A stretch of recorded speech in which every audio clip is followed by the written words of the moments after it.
Președintele Partidului Ecologist Român, filiala Argeș, Eduard Florea, și-a depus astăzi oficial candidatura la funcția de președinte al Consiliului Județean Argeș. Tot astăzi au fost depuse și candidaturile celor care au intrat în cursa pentru consilieri județeni. Eduard Florea a fost însoțit de mai mulți membri ai PR Argeș, precum și de candidatul partidului la funcția de primar al Piteștiului, Cătălin Gherzan. Suntem un partid ecologist. Ecologismul înseamnă un nou aer în lume, și atât în lume cât și în viața politică.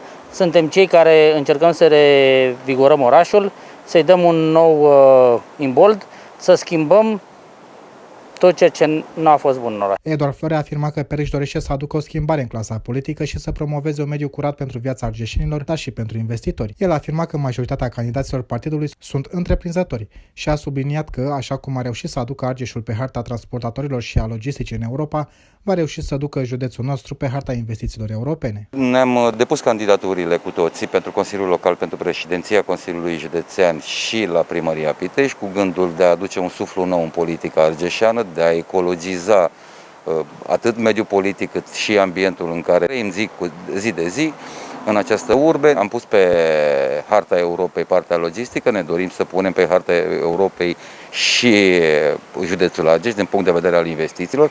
Avem în jurul nostru numai investitori, oameni care investesc în cultură, investesc în învățământ, oameni care investesc în alte domenii, în atragerea de fonduri. Ne dorim să aducem un suflu nou în politica argeșeană.